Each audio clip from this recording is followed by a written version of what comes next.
하시겠습니다. 오늘 봉독할 말씀은 에베소서 5장입니다. 5장 15절로 18절 말씀 한 절씩 교독하시겠습니다. 그런즉 너희가 어떻게 행할 것을 자세히 주의하여 지혜 없는 자같이 말고 오직 지혜 있는 자같이 하여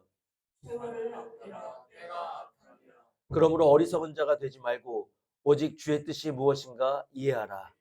술 취하지 말라. 이는 방탕한 것이니 오직 성령의 충만을 받으라.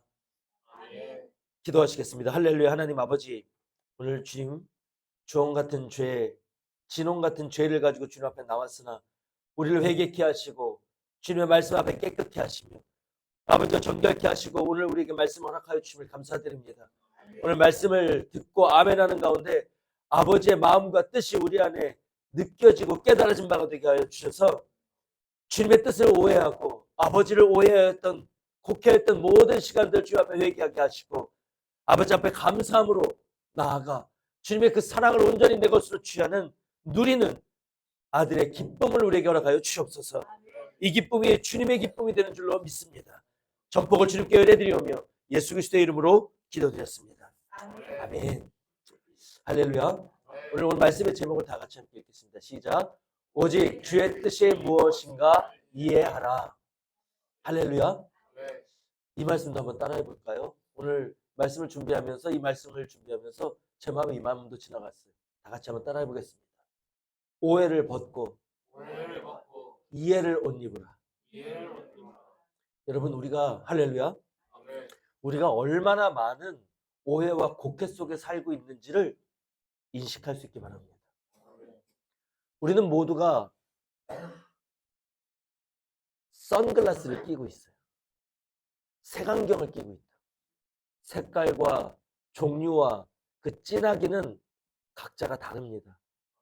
그런데 정도의 차이가 있지만 우리 모두는 다 색안경을 끼고 있다는 것을 인식하기 바랍니다. 내 눈앞에 색안경이 있다는 생각을 늘 하세요. 그리고 이것을 경계하시기 바랍니다. 마귀는 이 색안경을 늘 이용해서 우리를 속이기 때문에 그렇습니다. 우리 앞에 씌워져 있는 이 색안경은 마귀가 쓰는 도구가 돼요. 하나님의 뜻을 온전히 그 뜻, 그 색깔 그대로 받아들이지 못하게 만듭니다. 하나님은 맑고 투명한 빛을 내게 주시는데 내 색안경으로 그걸 빨갛게 받아들일 수 있다. 이 사람은 사랑의 온전한 따뜻한 사랑의 색깔로 나에게 이야기하고 그 사랑을 내게 전하고 있는데 내 마음이 꼬부라지면 그걸 오해하고 곡해해서 다른 의도로 받아들여서 오히려 나를 사랑하는 사람을 미워하고 두려워해서 피하게 만든다. 예수 그리스도께서 우리를 핏값 주고 사신 이후로 우리에게 권세가 없는 마귀는 여전히 우리 주위를 우는 사자와 같이 맴돌면서 이와 같이 우리의 안에 있는 색안경을 이용해서 우리를 속이려고 늘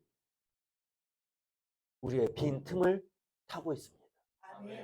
그래서 경계의 눈으로 내 눈앞에 있는 색안경을 보라는 거예요.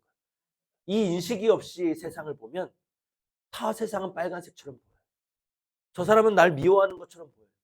그래서 내 이 색안경을 통해서 본 그 사람이 나는 두려운 마음이 들고 미워하는 마음이 들고 함께하고 싶지 않은 마음이 들고 이 색안경으로 하나님을 보면 하나님은 두려운 하나님, 내 욕심을 채우기 위해 이용하는 하나님, 본질과는 전혀 다른 색깔로 내가 이해하고 있다는 거예요. 받아들이고 있다. 이거를 오해라고 이야기합니다. 곡해라고 이야기해요. 이 오해하고 곡해하는 걸 통해서 마귀는 우리를 속여요. 하나님은 언제든지 우리를 부르시고 그럼에도 불구하고 날 사랑하시는 아버지인 하나님은 그 사랑으로 나를 모든 것을 덮고 그래서 그 사랑 때문에 그 하나님을 나는 오늘도 아버지라고 부른다고요. 우리가 힘껏 찬양했지 않습니까? 놀랍습니다. 늘 찬양은 그 주의 말씀의 의미를 그 찬양 가운데 담고 있어요. 놀라운 은혜예요. 성령의 인도하심에 한 색깔로 흘러가는 것을 여러분들 인식하시기 바랍니다. 하나님은 그런 마음으로 우리를 늘 보시고 부르시죠. 함께 하시길 원합니다. 나와 하나가 되자고 이야기하십니다. 근데 마귀는 내 안에 있는 색안경을 이용해서 그 사람과 멀어지게 해요. 분리하게 한다. 떠나게 한다. 양무리에서 이탈해서 목자로부터 떠나버리게 만들어요. 그러면 늑대 이리의 표적이 됩니다.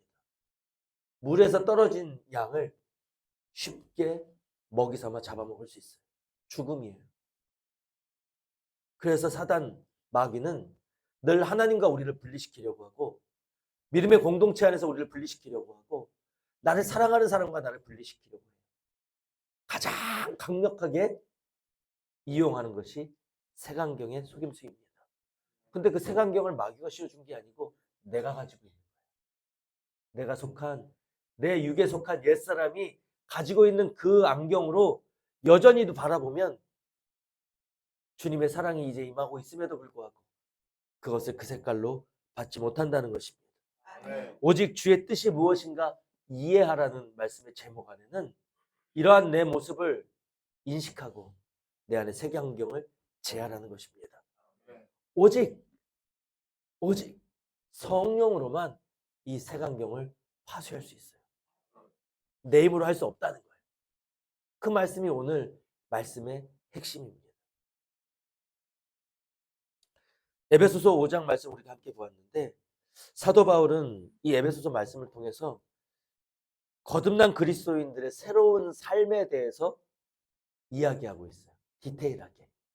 너희가 거듭났다면 이제는 새로운 삶을 거듭난 그리스도인다운 삶을 살아야 한다고 에베소서 말씀을 통해 이야기하고 있습니다. 새로운 삶이라는 것은 내가 육에 속한 옛사람이었다가 이제는 예수 믿고 구원받아서 이제 하늘에 속한 성령의 새 사람으로 변화되었으니 그 새 사람에게 맞는 삶을 살라고 이야기하는 거예요. 그래서 거듭난 성도의 삶 속에는 이러한 예수 그리스도의 삶이 육에 속한 옛사람과는 달리 예수님이 내 삶 속에서 흘러나와야 한다. 성령의 인도하심이 내 삶 속에서 나타내지고 증거되어야 합니다. 당연하지 않습니까? 여러분 당연한 거 아니에요. 이건 가르쳐서가 아니고 자연히 그렇게 되어야 마땅합니다. 여러분들 머리로 인정이 되시죠? 이게 당연하다는 게 여러분 이해가 되시죠? 내가 육에 속해서 예전에 죄의 종살이하는 마귀의 종으로 살았다면 이제는 그 마귀의 종된 나를 예수님이 핏값 주고 사셨다고요. 내 피를 하나님의 피를 흘려서 점도 흠도 없는 죄 없으신 예수님이 피 흘리심으로 그 생명으로 우리의 생명을 살리셨다고요. 살렸다는 것은 우리의 신분이 회복되었다는 것입니다. 죄의 자녀, 마귀의 종으로 타락했던 우리가 이제 하나님의 자녀의 신분이 회복됐다는 거예요. 이제는 당당하게 하나님의 자녀라는 이 신분증을 보여줄 수 있는 그 권리를 누릴 수 있는 당당한 신분이 되었다고요. 하나님의 나라의 시민권을 회복했다고요. 우리나라로 치면 주민등록증이 있고 대한민국 여권이 있는 거예요. 주민등록증이 있고 대한민국 여권이 있으면 대한민국 국민으로서 누려야 될 권리, 그것을 당연히 누릴 수 있다고요. 요구하면 그 권리에 합당하는 국가의 의무를 내게 행해 준다고요, 나라가. 우리는 신청하고 요구하면 되는 거예요. 이게 왜 그래요? 대한민국 국민이 되었기 때문에. 이 동남아나 이 외국인들이 요즘은 한국의 국적을 취득하기 위해서 귀화하기 위해서 신청하고 시험 보고 되게 애를 쓴다고 합니다. 그 전까지는 의료보험 혜택을 받을 수 있나요? 없어요. 그런데 대한민국 국적을 취득하는 한 이제 주민등록증이 나오고 대한민국 여권에 내 사진이 들어가고 그걸 받는 한 그때부터는 대한민국 국민으로서의 권리를 누리는 겁니다. 내가 의료보험 혜택을 받고 내가 경찰서에 가서도 내 주민등록번호를 대주고 보호받을 수 있어요. 하나님의 자녀의 신분이 회복되었다는 건 이겁니다. 하나님 앞에 이제 우리는 당당히 나아갈 수가 있어요. 아버지, 내 주인이 타락해서 내가 죄로 인해 욕심으로 인해 죄 짓고 마귀의 종살이, 마귀의 자녀로 전락되었던 내 신분이 하나님의 자녀의 신분이 회복되었다. 하나님이 친히 피 흘리셔서 우리를 그 죄값을 치르고 죽음으로 우리의 신분을 회복시켜 주신 거예요. 아멘. 그러니 그 사랑에서 어떤 누구도 끊을 수 없다고 사도 바울은 이야기하고 있습니다. 하나님의 자녀의 신분을 우리가 획득했어요. 그러니 하나님의 자녀로서의 삶이 흘러나와야 되는 것이 마땅하지 않겠느냐는 겁니다. 이것을 오늘 본문 말씀 5장 15절 이전에 있는 5장 8절에는 사도 바울은 이렇게 표현하고 있습니다. 빛의 자녀라고. 너희가 전에는 어둠이더니 이제는 주 안에서 빛이라. 빛의 자녀들처럼 행하라. 아멘. 전에는 어둠이었다고요. 우리 모두가. 죄를 짓고 영이 죽어서 하나님으로부터 떠난 어둠이었다. 마귀를 주인 삼아 살고 있는 세상에 마귀에 노예된 어둠이었다.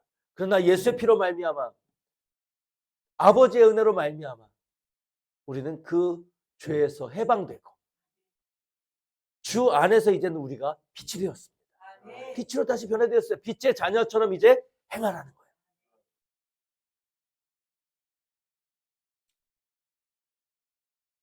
이 말씀의 거울에 비춰서 나의 삶을 보세요.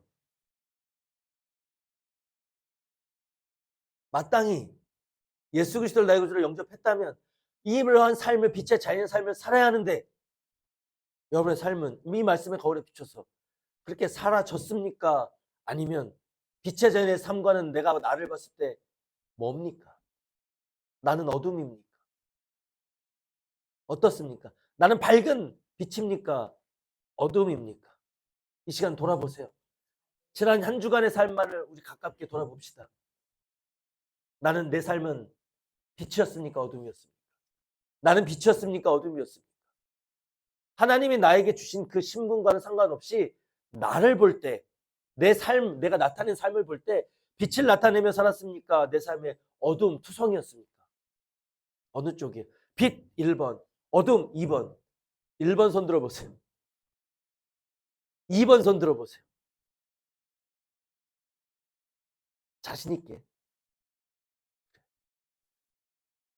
할렐루야인 것은 어둠이라고 손을 들었다는 것은 할렐루야입니다. 빛이라고. 아, 나는 빛이라고.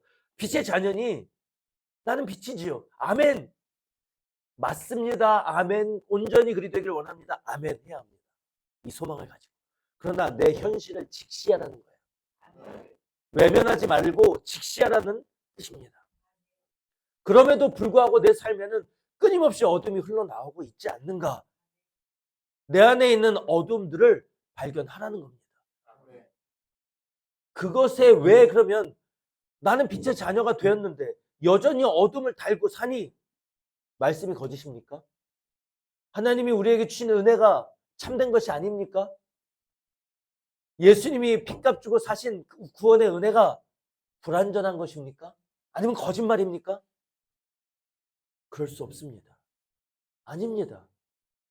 하나님의 사랑은 온전한 것이고 우리에게 주신 구원의 은혜는 완전한 것입니다. 그럼 우리는 완전한 빛의 자녀의 신분을 얻었다고요. 점도 흠도 없습니다. 다만 옛사람의 습성이 그대로 내 안에 남아 있는 거예요. 옛사람이 아직 존재하고 있다고요. 내 안에 옛사람이 존재하니 옛사람이 가지고 있던 필터 색안경도 여전히 내 앞에 가지고 있는 겁니다. 왜 이것을 내 안에 그냥 두셨을까요? 나를 빛의 자녀로 구원하셨으면 그 시로부터 하나님의 자녀의 온전한 삶을 살 수 있도록 하시면 되는데 왜 여전히 나는 옛사람의 속성을 여전히 가지고 있어서 욕심부리고 오해하고 곡해하고 미워하고 그 어둠 속에서 근심하고 불안하고 두려워하면서 미워하고 욕심내면서 여전히 나는 옛사람의 모습을 버리지 못하고 오늘을 한 주를 살았을까요? 왜 그렇게 두셨을까요? 뜻이 있고 하나님의 마음이 있다는 것입니다. 그 1번 단계는 인식이에요. 직시하는 거예요. 말씀의 거울에 비춰서 여러분들에게 보여드렸잖아요. 그럼 내 안에 어둠이 있다는 것을 직시해야 합니다. 아멘. 여러분, 말씀을 받는 자는 두 가지, 여기서 예외 제외할 것은 말씀에 관심이 없는 자입니다. 하나님의 말씀에 관심이 아예 없고 무감각하고 멀리 있는 자는 이 말씀에서 예외예요. 믿는 자들에 대해서 말씀하는 것입니다. 오늘 여러분들 나온 여러분들과 같이 예수 그리스도를 나의 구주로 영접하고 하나님을 나의 창조주로 인정하고 그 하나님께 영광 드리고자 예배에 나온 여러분들에 해당하는 말이라는 거예요. 말씀을 받았지만 그 말씀을 남의 말씀으로 받는 거예요. 내 것으로 취하지 못하는 자세가 있습니다. 그건 뭐냐면 외면하는 거예요. 내 안에 있는 어둠을 외면하면 네 눈에 들보를 보라는 말씀을 내 말씀으로 받질 않아요. 다른 사람은 다른 누군가의 말로 받고 나는 아니라고 생각해요. 무감각합니다. 내 안에 있는 들보를 보라는 그 말씀 앞에 내 죄를 보는 것에 무감각해져요. 왜? 내 안에 옛사람의 근성이 있다는 것에 내가 인정하지 않고 직시하지 않고 그것을 크게 여기지 않기 때문에 그것을 고치고 벗어버리려고 발버둥 치지 않는 것입니다. 그런 자들에게 말씀을 거울을 비춰줘서 들보를 보여주어도 내 것으로 여기지 않고 외면하고 경홀히 여기고 나에게 주신 말씀을 저버리게 됩니다. 여러분들 삶에 여전히 어둠이 있다는 것은 이제까지의 삶 속에서 말씀을 이렇게 경홀히 받았다는 거예요. 나와는 상관없는 말씀으로 받았다는 거예요. 가볍게, 여기서 가볍게는 우리가 하나님 안에서 성령 안에서 가벼워진다는 게 아니고 가치 없이 받았다는 거예요. 중요한 말씀은 내가 내 마음에 두지 않았다는 겁니다. 이러한 삶이 계속되면 삶 속에서 뭐가 안 돼요? 준행이 될 수 없어요. 하나님이 왜 우리 안에 여전히 옛사람의 근성을 도와주셨는가? 이 안에 이 말씀 안에서 아버지의 마음을 발견하기 바랍니다. 아멘. 하나님은 우리를 흙으로 빚으시고 친히 하나님의 호흡을 불어 넣으셔서 하나님의 모양과 형상까지 닮은 우리로 창조하셨기 때문이에요. 그리고 우리를 지극히 사랑하셨기 때문이에요. 그래서 사랑하는 자녀들로 삼으시고 영원히 우리와 함께 하시고자 하는 하나님의 놀랍고 크신 사랑이 있기에 우리를 빛의 자녀로 회복시켜 놓으시고도 여전히 옛사람의 근성이 색안경이 우리 안에서 일하는 것을 없애지 않으신 것입니다. 그것까지도 다 없애 놓으시면 태초로 지으신 아담과 같아요. 무슨 말이냐? 로봇과 같다고요. 우리 안에 있는 죄악과 근성을 싹 옛사람의 근성을 싹 하나님이 없애주시고 나에게 무엇을 없애주셨는지도 모르는 상태로 하나님을 감사하고 기뻐하고 누리는 죄 없는 상태가 되면 로봇과 같다고요. 내 마음의 감사가 무엇인지를 모른다고요. 여러분, 하나님 안에 감사라는 것은 히브리 원어로는 유카리스티아라 합니다. 유카리스티아. 헬라어로. 유는 여러분 유토피아라는 말 들어봤어요? 유토피아. 이상세계 할 때 유토피아라고 합니다. 그 유토피아 할 때의 유에 기뻐한다는 얘기예요. 내 마음이 너무 행복하다는 거예요. 유는. 카리스는 은혜라는 뜻입니다. 카리스는 은혜예요. 하나님이 주시는 선물이에요. 성령이에요. 선물. 선물은 뭐예요? 내가 값주지 않고 거저 받아서 내가 기쁜 거죠. 하나님이 주시는 은혜를 하나님이 주신 걸로 내가 깨닫고 그것을 기쁘게 누리는 것, 거기서 흘러나오는 게 뭐예요? 감사해요. 하나님 감사합니다. 여러분, 이제까지 하나님께서 주님의 교회를 초대교회로부터 세우시고 이제까지 인도해 오실 때 가장 먼저 우리 교회에 주신 1번이 무엇이었을까요? 결핍입니다. 결핍. 기댈 수 있는, 이 땅에서 우리가 살면서 기댈 수 있는 물질적인 언덕을 거두어 가셨어요. 쌀도 없었어요. 그런데 결핍을 주신 이유가 뭐였을까요? 감사를 알게 하시기 위해서요. 감사를 알기 위해서는 은혜를 알아야 된다는 거죠. 하나님이 내게 쌀을 보내주셨어. 여러분, 이전에 제가 직장 다녀서 돈 벌고 할 때 저는 쌀값이 얼마인지를 모르고 살았습니다. 20년을 쌀 한 가마니가 10kg가 얼마인지를 모르고 살았어요. 여러분들은 어떻습니까?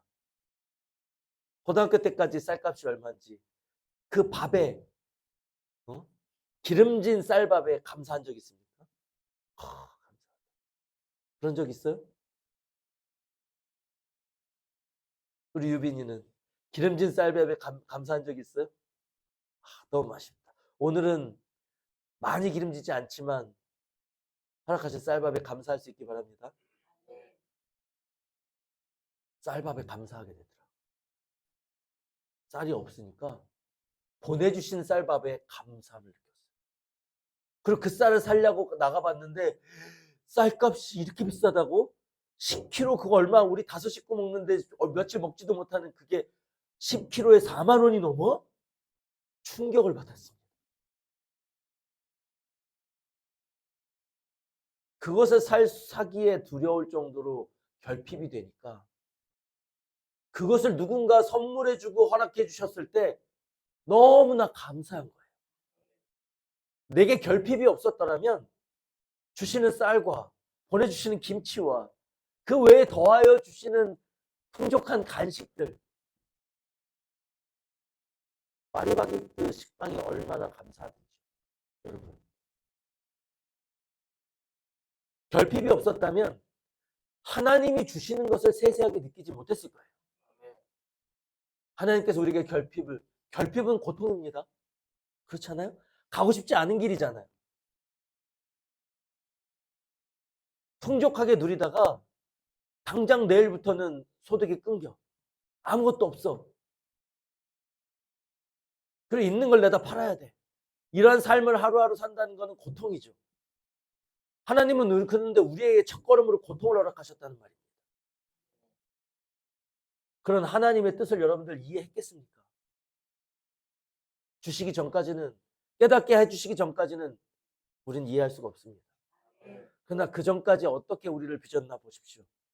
주님이 결핍을 주셔도 주님이 주시는 걸로 우리가 분별하고 기도하고 주님이 주시는 것이면 놓겠습니다. 내 손에 무엇이 주어졌든지 놓을 수 있는 훈련을 해오셨던 겁니다. 그리고 이제 결핍의 광야로 들어갈 수 있도록 어떻게? 자원해서 내가 주님의 뜻이라면 가겠습니다 하고 스스로 주님의 뜻 앞에 내 것을 내려놓고 내 의지로 갈 수 있도록 우리를 빚어 놓으셨다는 거예요. 그리고 그 고통인 줄 알지만 주님의 뜻이 있겠지.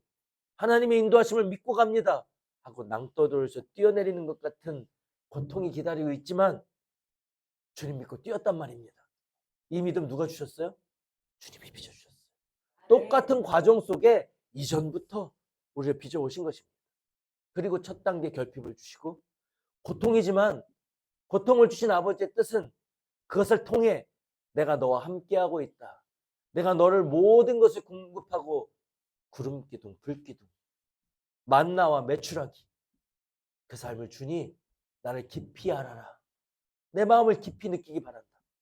이 마음의 뜻이 있었어요. 이 마음은 우리를 향한 하나님의 사랑이에요? 아니면 우리를 향한 하나님의 미움이에요?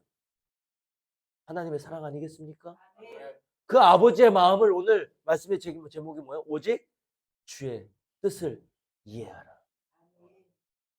그러나 그 뜻을 우리 인간으로 놀라운 우주를 만드신 하나님 아버지의 뜻과 생각을 우리가 무엇으로 이해할 수 있겠습니까? 이해할 수 있어요? 네 힘으로 할 수 없다는 거예요. 그러나 이해하라 하셨으니 이해할 수 있게 해주신다는 약속입니다. 그 뜻을 알아야 된다는 거예요. 알고자 해야 한다는 것입니다. 무슨 뜻이 있겠죠? 주님의 뜻을 이루소서. 내게 그 뜻을 알게 하소서. 함께 가게 하소서. 그런데 이 주님의 뜻을 알고 주님의 뜻을 준에 따라 준행하는 그 삶을 방해하는 게 있다고요. 그게 내가 여전히 가지고 있는 옛사람의 근성입니다. 그 옛사람은 육체에 속해 있어요. 그래서 그 옛사람은 늘 육체의 것을 원해요.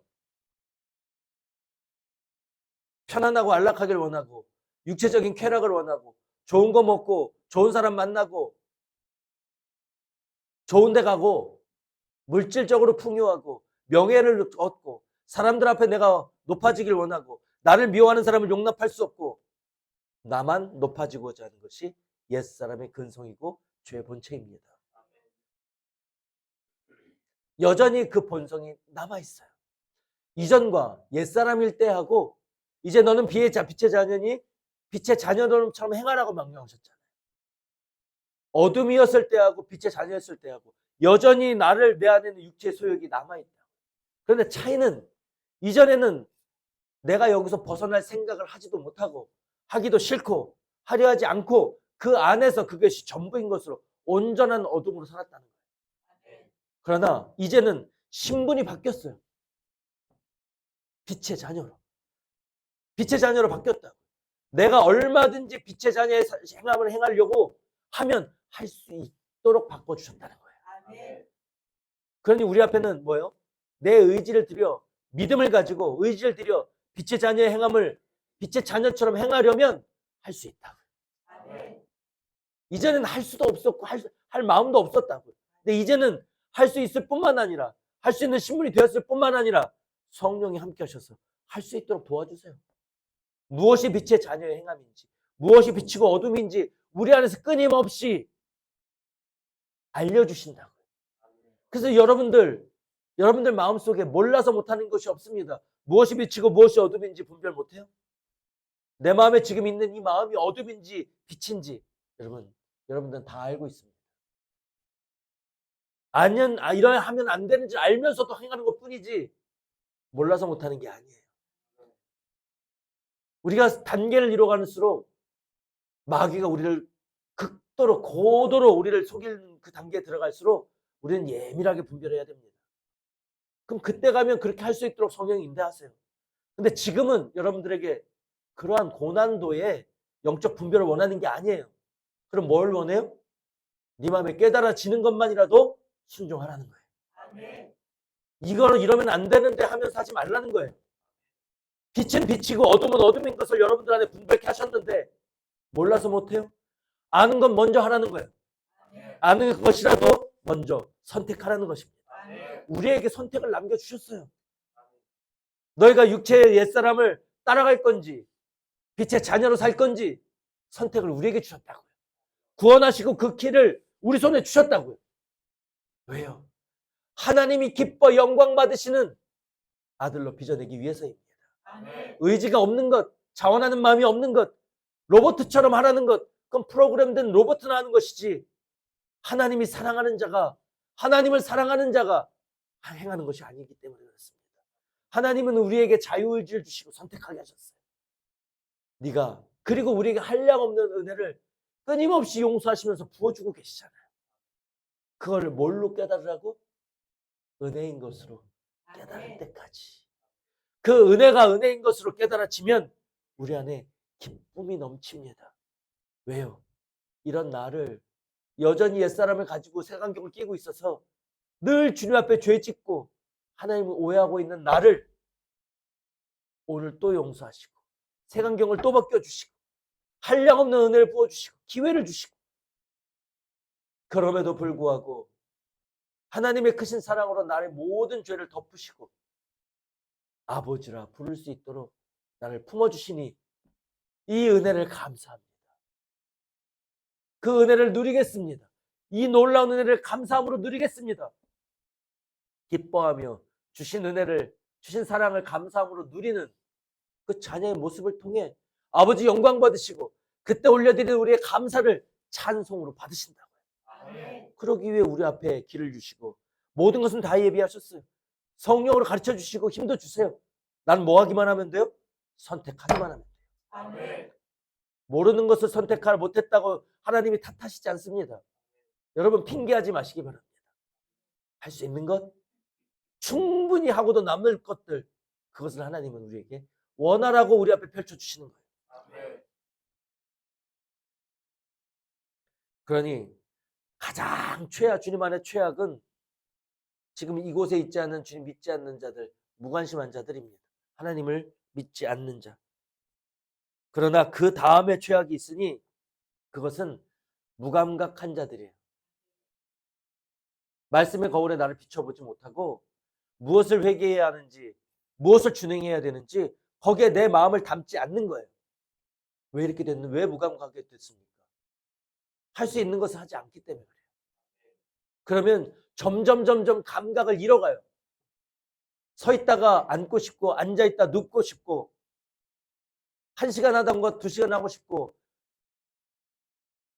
2시간 하던 거 4시간 하고 싶고, 자고 싶고, 육체의 쾌락을 누리고 싶고, 매일매일 그것만 하며 살고 싶고, 나중엔 그게 기쁘지 않아도 그거에 잠식되어서 육체의 삶 속에서 온갖 말로 고백하기도 민망한, 누가 보면 누가 볼까 두려운 일들을 날마다 행하고 살면서도 거기서 헤어나오지 못합니다. 왜요? 잠식되고 무감각해서 잠식되었기 때문에 그래요. 그런 우리를 부르신 것입니다. 그런 여러분들을 부르신 거예요. 그러면 여러분들을 통해 하나님이 영광 받으시고자 그런 여러분들에게 예수 그리스도의 피의 권세를 주시고 자녀의 권세를 주셔서 예수님의 이름으로 회개케 하시고 그런 여러분들을 오늘 주님 앞에 정결케 하신 것입니다. 이보다 놀라운 은혜가 어디 있어요? 그래서 우리는 날마다 그 은혜를 하나님 앞에 보좌 앞에 계시는 보좌에 계신 아버지 하나님께 구원의 은혜를 날마다 찬양하는 것입니다. 구원의 은혜가 아버지 하나님과 어린 양께 있도다. 이 찬양을 할 때마다 여러분들의 마음속에 감격과 기쁨이 넘치기를 주님의 이름으로 축원합니다. 몸은 교회에 있으나 이 무감각한 자는 주님이 말씀하십니다. 저들이 입술로 나를 주여 주여 하고 몸은 교회 안에 있으나 내 앞에 있으나 마음은 내게서 멀도다. 예배자가 아니라는 거예요. 그런 나를 오늘 불러주셔서 이 말씀을 주시는 것 아닙니까? 직시하시고 인정하시고 인정했다면 회개하시고 회개했다면 주님의 사랑을 누리시기 바랍니다. 주님 안에서 뛰어노시기 바랍니다. 우리에게 오늘 말씀을 통해서 새 힘을 주셨잖아요. 그러면 새 힘을 주셨으니 이전의 것을 다 버리시고 잊어버리시고 주신 힘을 가지고 믿음을 가지고 다시 한 걸음 한 줄을 사는 거예요. 뭐하며? 말씀을 준행하라. 말씀을 준행하시라고. 주님께 물으세요. 내가 무엇을 말씀을 받았습니다.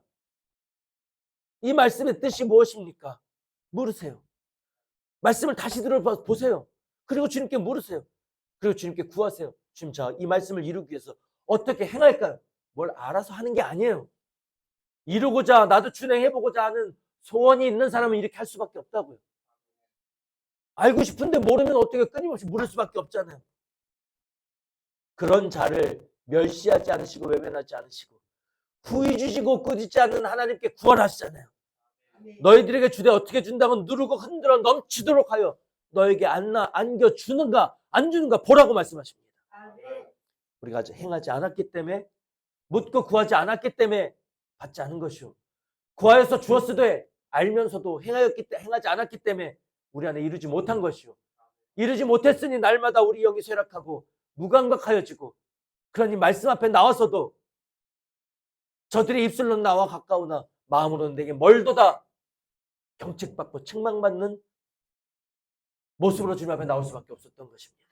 그런 나를 오늘 또 불러주셔서 영으로 내 영을 깨우시고 성령으로 내 영을 깨우시고 뭐하라 하세요? 다시 해봐라.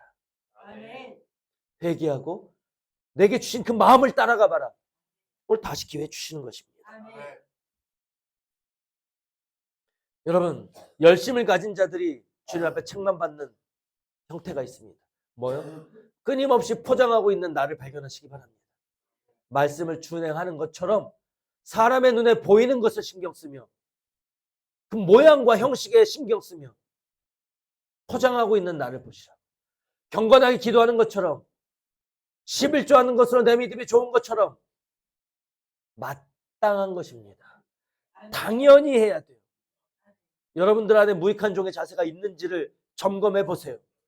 무익한 종은 칭찬을 어려워하는 자입니다.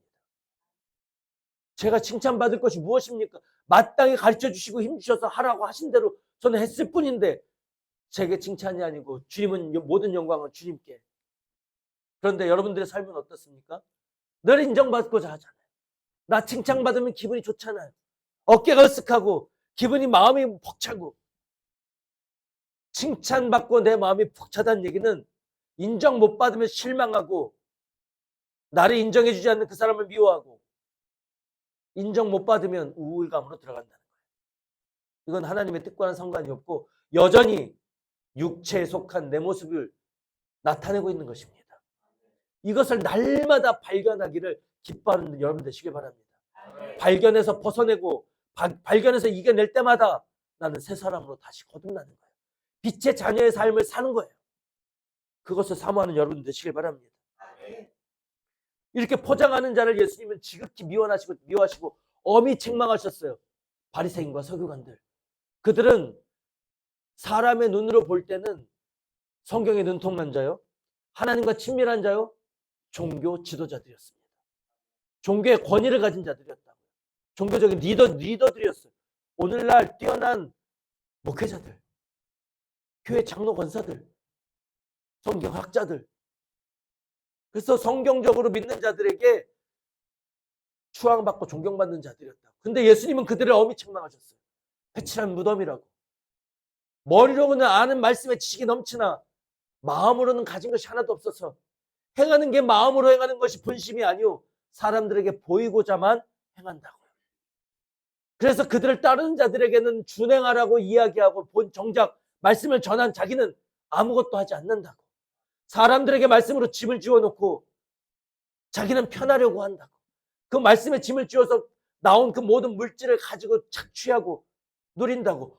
말씀으로 내 백성을 죽인다고 그 바리새인과 서기관들을 엄히 책망하셨습니다. 뭐라고? 마귀의 자식이라고 책망하셨어요. 마귀의 자식이니 너희는 너희 아비 마귀의 자식, 마귀에서 났다고 말씀하시면서 그 마귀가 행하는 바를 너희도 똑같이 행한다고 말씀하셨어요. 그게 뭐예요?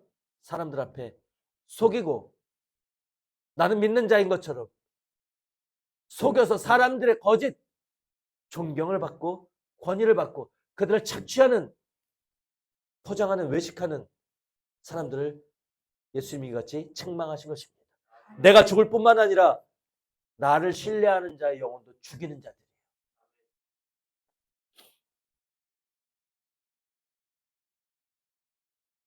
나의 삶은 어떤 삶입니까? 무감각하고 무시하는 삶입니까? 아니면 조금 더 잘 보이고자, 신앙인으로 보이고자, 칭찬받고자 외식하고 포장하는 삶입니까? 드물게, 극히 드물게 이러한 내 모습을 볼 때마다 가슴을 치며 주님 앞에 탄식하는 자가 있습니다. 은혜인 줄로 믿습니다. 아멘. 극히 드물게 그러한 내 모습을 붙잡고 주님, 나 어떻게 하면 좋습니까? 나 어떻게 해야 합니까? 미움이 사라지질 않습니다. 원망이 사라지질 않습니다. 하나님이 기쁘지가 않습니다. 주님의 이름을 부르지 못했습니다. 나 어떻게 하면 좋습니까? 내 옛사람인 근성, 나 돈 없으니까 돈이 갖고 싶습니다. 명예가 있고 싶습니다. 여전히 육체의 것을 사모하니 나는 어떻게 하면 좋습니까? 하고 하나님 앞에 이 마음을 가지고 나아가서 토로하고 울고 발버둥 치는 자가 극히, 아주 극히 드물게 있습니다. 그래서 주님은 상처받은 자의 기도를, 예배를 기쁘게 받으신다고 이야기합니다. 그 상처가 어떤 상처입니까? 주님, 나 어떻게 하면 좋습니까? 이러한 내 모습을 어찌하면 좋습니까? 내 안의 욕심과 내 안의 죄악들을, 여전히 내 안에 남아있는 죄악들로 인해 괴로워하는 심령을 하나님 기뻐 받으신다고요. 아무리 해도 되지 않습니다. 나 어떻게 하면 좋습니까? 하나님은 기쁘게 받으신다. 왜요? 내 할 수 없는 능력과 그것을 인정하면서 하나님께 어떻게 하면 좋냐고, 날 좀 도와주시라고 하나님을 의지하는 기도가 나오기 때문에 그렇습니다. 아멘. 그래서 여러분들에게 준행하라 하는 거예요. 준행할 때 첫 번째로 부딪히는 거대한 산이 내가 할 수 없는 무능의 산입니다. 내가 안 되고 안 된다는 것을 할 때마다 발견해요. 그럴 때 나오는 기도가 하나님 앞에 이같이 주님 나 어떻게 하면 좋습니까? 하고 토로하는 것이란 말이에요. 이러한 기도와 삶이 여러분들한테 있었는지, 나는 어떠한 모습의 삶을 신앙생활을 하고 있는지를 오늘 이 말씀에 비춰서 보시기 바랍니다. 그리고 직시하세요. 그러한 내 모습을 흘려보내지도 마시고 묻어놓지도 마시고 직시하시고 더 발견할 수 있게 해달라고, 나를 아주 죽여주십시오 하고 주님 앞에 토로하시면서 더 발견하게 해달라고 주님 앞에 눈물로 구하시는 여러분 되시기 바랍니다. 그리고 그게 인정이 돼야 돼요. 그게 인정되지 않는 자는 끊임없이 색안경을 끼고 남을 판단합니다. 나를 보지 않고 저래도 되나? 어떻게 저럴 수가 있지? 이 말은 나를 보지 못한 자가 하는 말이에요. 나를 본 자는 그래, 나는 저것과 뭐가 다른가? 나도 그런데 주님, 남의 잘못과 남의 죄악을 통해서 나를 또 돌아봅니다. 주님, 저 사람보다도 더 악한 나를 이 시간 또 생각나게 하시니 주님 어떻게 하면 좋습니까? 끊임없이 나를 보는 여러분, 이것을 주님 안에서는 겸손이라고 합니다. 나도 모르는 부지 중에 겸손을 옷 입히시는 거예요. 무엇을 통해? 끊임없이 말씀의 거울에 비추어 나를 보는 직시하는 이 행함을 통해서 내게 겸손을 입혀가신다. 주님은 우리에게 그래서 너 이만하면 됐다는 것을 스스로 하라 하지 않아요. 주님이 됐다 하십니다. 카이로스의 시간은 하나님이 정하시는 거예요. 아멘. 그 전까지는 어떻게 해요? 주님의 능하신 손 아래 그저 겸손한 거예요. 주님 저는 어쩌면 좋습니다. 할 수 없습니다. 저는. 주님 도와주세요. 끊임없이. 이러한 삶에는 지난주에 우리가 인내를 이루라고 말씀을 배웠습니다. 그래서 준행하는 삶 속에는 이같이 인내가 필요한 거예요. 인내는 그럼에도 불구하고 또 준행하는 것입니다. 안 됐지만 그렇죠. 주님 이 가운데 저를 더 빚어주시옵소서. 또 안 되지만 주님 의지해서 또 행해보는 거예요. 인내가 필요하다는 것입니다. 아멘. 인내하는 한 주셨습니까? 안 되지만 또 해보는 한 주가 되셨습니까, 여러분? 주님은 내가 나를 보는 것보다 속속들이 나를 알고 계세요. 여러분들이 고백하지 않아도 이미 하나님은 알고 계십니다. 그런 하나님 앞에 내 모습을 외면하고 묻어두고 정신 승리하지 않기 바랍니다. 아멘 했다면 그런 모습을 그대로 드러낼 줄 아는 여러분들 되시기 바랍니다. 고린도후서 10장 4절 말씀 함께 보겠습니다.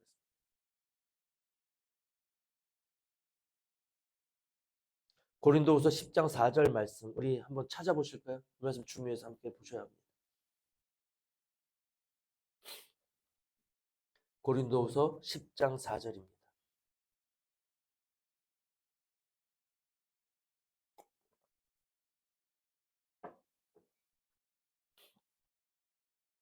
다 찾으셨으면 한 목소리로 읽겠습니다. 시작. 우리가 육체에 있어 행하나 육체대로 싸우지 아니하노니 우리의 싸우는 병기는 육체에 속한 것이 아니요 오직 하나님 앞에서 견고한 진을 파하는 강력이라. 모든 이론을 파하며 하나님을 아는 것을 대적하여 높아진 것을 다 파하고 모든 생각을 사로잡아 그리스도에게 복종케 하니. 아멘. 모든 이론을 파한다는 얘기는 부순다는 얘기예요. 깨부순다는 얘기예요. 모든 사람의 생각과 이론을 다 부수고 하나님 아는 것을 대적하여 높아진 것, 하나님보다 높아진 모든 생각과 관념을 다 깨부수고 모든 생각을 사로잡아 그리스도께 복종케 하는 그 힘이 있다는 거예요. 그 힘이 우리가 싸우는 병기라는 것입니다. 자, 다시 보겠습니다. 우리가 육체에 있어 행하나. 우리가 육체를 옷 입고 살고 여전히 옛사람의 육에 속한 옛사람의 근성이 아직도 남아있어서 그 안에서 우리가 행하지만 준행하려고 하지만 살지만 우리가 육체대로 싸우지 아니요. 우리가 싸우는 것은 우리의 힘은 육체에 속한 것이 아니라고요. 진짜 검을 가지고 싸우고 방패를 들고 싸우는 게 아니라고요. 우리의 싸우는 병기는 그럼 뭐냐? 육체에 속한 것이 아니요 오직 하나님 앞에서 견고한 진을 파하는 강력한 힘이라. 강력한 힘을 가지고 싸우는데 이 강력한 힘이라는 것은 무슨 일을 한다고요? 하나님 앞에서 견고한 지는 요새를 말해요. 견고한 요새, 여리고성과 같이 견고한 요새, 이런 것을 하나님 앞에 있는 우리 안에 요새처럼 단단하게 쌓여져 있는 내 옛사람의 근성, 아집, 고집, 교만, 욕심, 음란, 탐욕, 이것이 우리 안에 어떻게 되어 있다고요? 견고한 지인으로 우리를 둘러싸고 있다고요. 그래서 여기서 변하지 않으려고 끊임없이 보호하고, 나를 보호하고, 여기서 나가지 않으려고, 죽지 않으려고 옛사람이 이 견고한 진처럼 나를 붙잡고 있다는 거예요. 나를 부인한다는 것은, 이 나를 부인한다는 것은 견고한 지인으로 둘러싸서 보호하고 있는 이 지인을 파괴해야만, 그 한 번 파괴한 것으로 나를 부인하고 성령을 따라갈 수 있는 것입니다. 근데 그 견고한 지인을 파쇄한다는 게 내 힘으로 되냐고요. 안 된다는 것을 준행하는 것을 통해서 깨닫고 인식하시기 바랍니다. 얼마나 그게 어렵다고 견고한 지인이라고 표현하고 있어요. 너무나 견고한 요새 같아서 내 힘으로는 땅 망치질하는 것밖에 안 돼요. 근데 이것을 파괴하는 힘이 있다고요. 강력한 힘, 강력이 있다고. 그걸 가지고 우리는 싸우는, 그게 강력한 힘이 우리가 싸우는 병기라고요. 요새를 그게 파괴한다고요. 요새를 파괴할 뿐만 아니라 모든 이론과 하나님을 대하여 높아진, 하나님보다 높아진 이론과 생각들도 다 깨부순다고요. 이 강력한 힘이.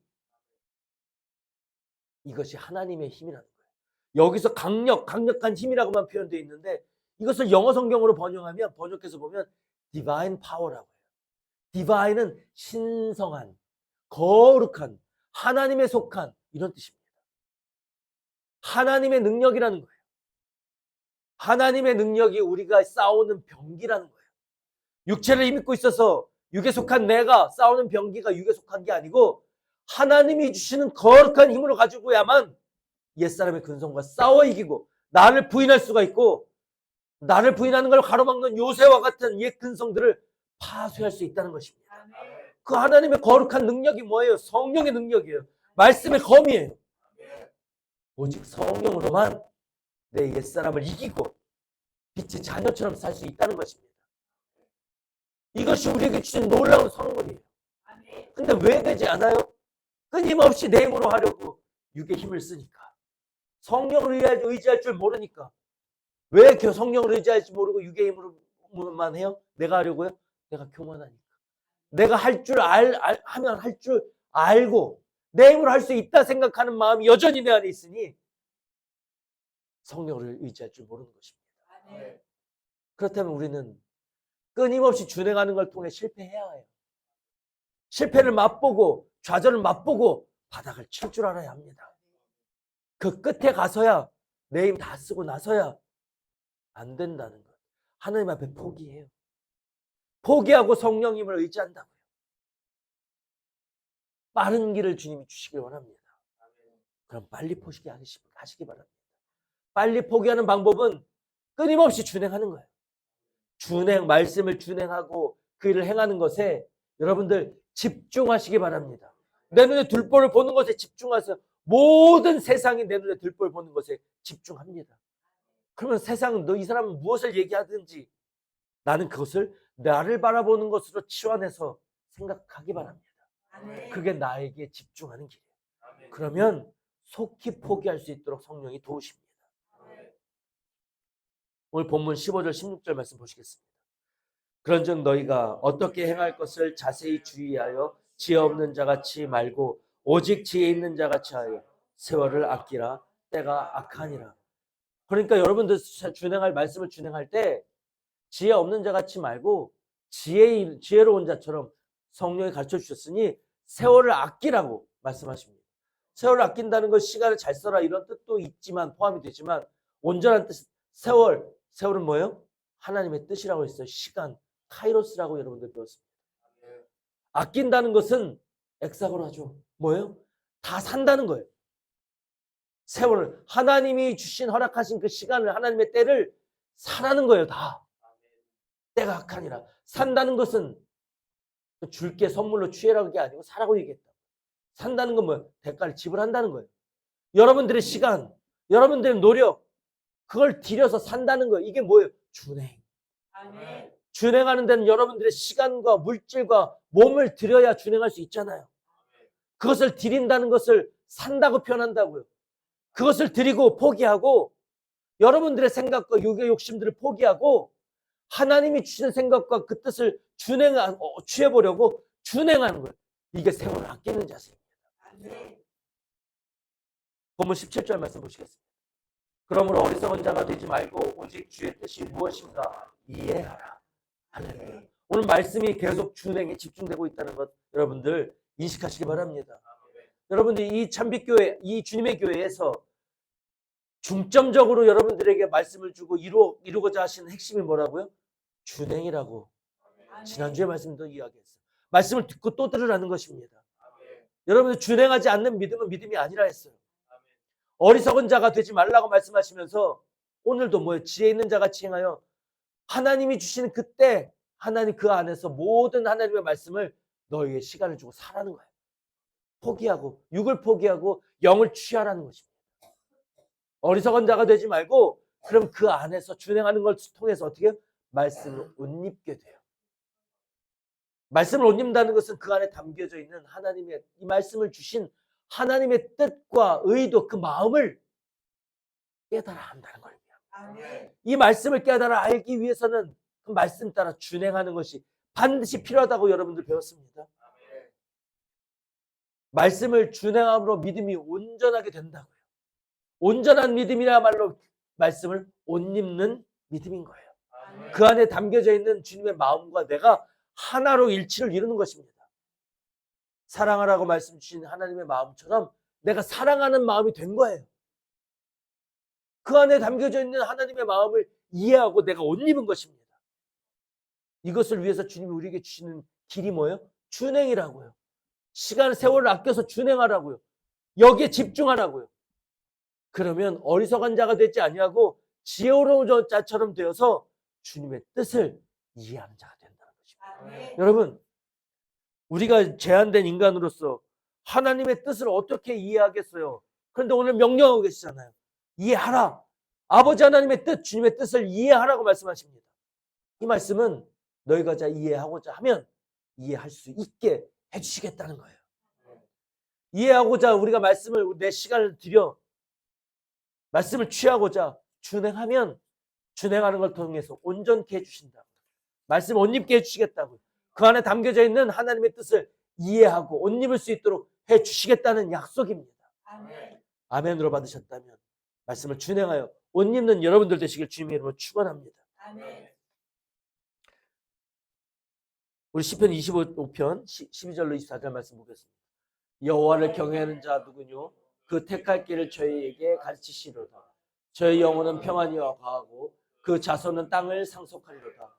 여호와의 친밀함이 경외하는 자에게 있으며 그 언약을 저희에게 보이시리로다. 내 눈이 항상 여호와를 앙망하며 내 발을 그물에서 벗어나게 하실 것임이로다. 아멘. 아멘. 나를 보호하시고 그물에서 건지시고 하나님의 뜻을 모든 뜻을 알려주시고 이 땅에 사는 동안에도 부족하지 않고 풍족히 누리게 하시는 하나님, 그 하나님의 친밀함이 누구에게 있다고요? 하나님을 경외하는 자에게 있다고요. 하나님을 경외하는 자는 어떻게 해요? 말씀을 받고 두렵고 떨림으로 그 말씀을 받고 그 말씀을 어떻게 하면 순종해 볼까?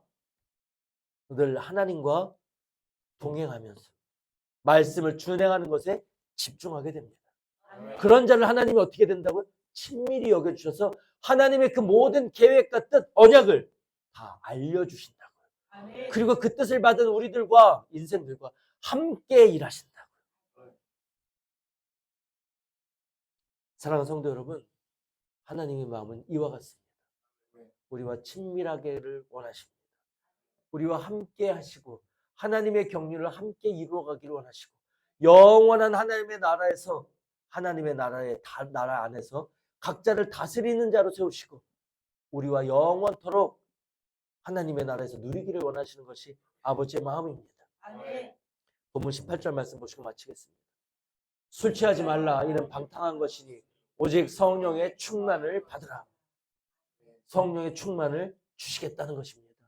한량 없이 술 취하지 말라고, 방탕하지 말라고, 이것은 세상의 모든 육의 것에 취하지 말라는 것입니다. 아멘. 그것을 포기하고 더 영원하고 더 기쁜 온전한 하나님의 나라를 유업으로 취하기 위해서 성령의 충만함을 받으라는 거예요. 아멘. 성령의 인도하심을 따라가면 이 모든 것을 우리로 이루게 하시겠다는 약속입니다. 아멘. 이 언약을 우리가 받았으니 언약을 받은 자들이요, 그 언약을 믿고 오늘 주님을 믿고 준행함으로 한 걸음씩 나아갈 때 우리에게 언약하신 이 말씀 가운데 선포하시고 언약하신 모든 것을 우리 안에 모두 이루어 주실 것이니 이 언약을 이루고 성취하는 주님의 기뻐하시는 경륜 가운데 동참하는, 기쁨으로 동참하는 저와 여러분들 되시기를 주님의 이름으로 간절히 축복하고 기원합니다. 아멘. 기도합니다. 할렐루야. 하나님 아버지 감사합니다. 오늘 우리에게 말씀을 주셨습니다.